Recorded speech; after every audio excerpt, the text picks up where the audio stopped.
share. Your face. I just, for instance, me and Spencer. Yes. Do you know what it is actually that you're critiquing that he's doing? Like, what is it actually that you don't like about him? Hi, quirky kids. I'm Shamaya. It's like papaya, except it's not. And this is Plot Twist Please. Welcome. If you don't know, this is a place where I like to talk about mental health advocacy, neurodivergence, and pop culture. I just did a deep dive on Succession and what the implications are of that show in regard to mental health specifically in America.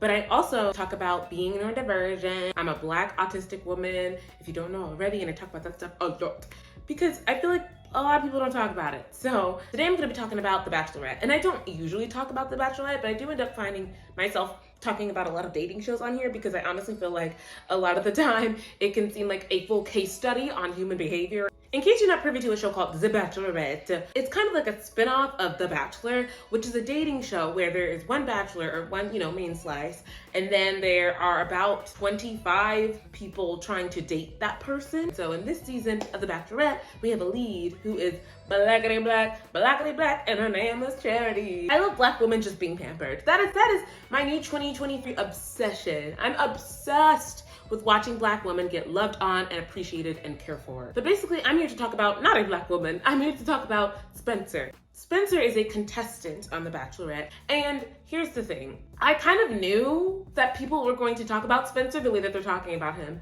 I knew they were going to do this because they always do this. A lot of people are saying online, they're talking about how Spencer's creepy, they're talking about how he's cringy, and how when he first met her, he gave them the ick. And honestly, to me, this is the loudest form of overt ableism because a lot of the time when people say, this person is cringy, this person is awkward, this person is weird, this person gives me the ick, a lot of the time what they're actually talking about is specifically autistic traits. Someone who doesn't make eye contact with you, and someone doesn't know when it is appropriate to say certain things, or when it is appropriate to speak loudly or softly, or when someone stutters, or eye focus is darting in lots of different directions while they're talking to you.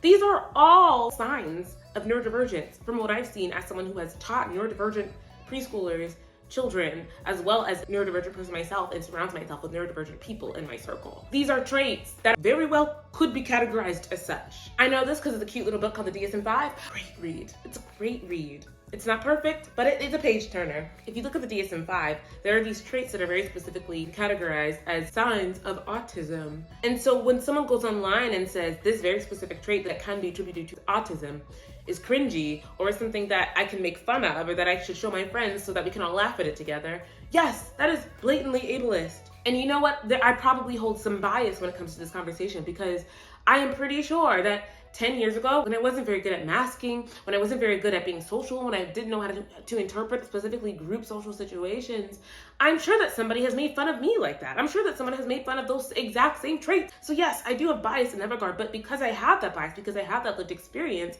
I feel I am even more qualified to note how ableism can very easily creep into the very mundane things that we talk about, the things that we find funny, the things that we find scary. I think the things that we find funny and the things we find scary are often the biggest indicators of what we actually value, the biggest indicators of the communities that we are privy to, the communities that we find ourselves interacting with the most. At a certain point, it was funny to make fun of Black women on the internet, to make fun of how we talk, to make fun of our nomenclature, to make fun of our mannerisms.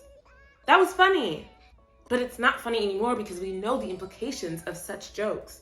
We should know the implications of these too. And of course, I'm not saying that you have to like everyone who's neurodivergent. I'm not saying that because someone is autistic, you have to want to befriend them or date them or marry them or etc., etc., etc. In fact, if you had the same reaction as a lot of people did to Spencer, stay away from neurodivergent people. Stay away from us, please. I would rather someone leave a neurodivergent person alone than to pretend to want to like them or to pretend to want to date them because they don't want to feel bad. They don't want to feel like the bad guy. Now, if you don't know, masking is a term that is used to describe the action of hiding certain qualities, certain characteristics of yourself so that you seem more safe in social situations, so that you yourself can be safe in navigating social situations, whether it be at your job, whether it be in a social circle that you're not entirely familiar with. It can be walking down the street, like trying not to seem like the weird, scary, creepy, cringy person, And so you mask, you mimic the behaviors of the people around you because that has been deemed in the society that you're in as more approachable. And a lot of the time, your ability to mask as an autistic person correlates with your place financially and socially in society.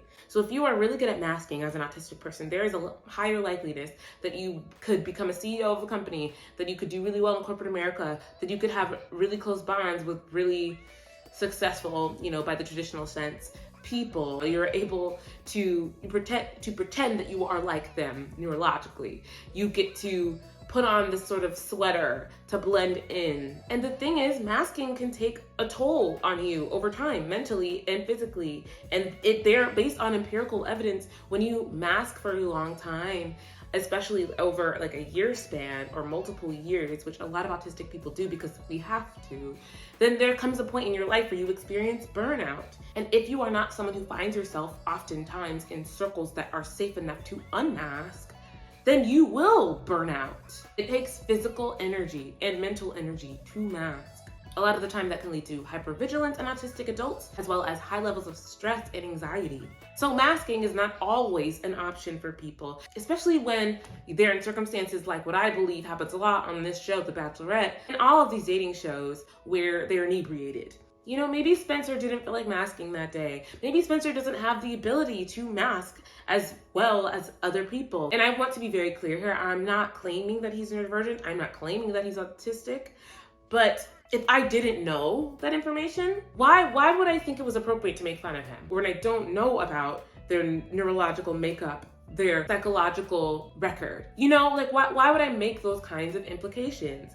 And the answer is because it's easy. Because when things aren't familiar to us, the easiest option is to invoke fear or to invoke hate.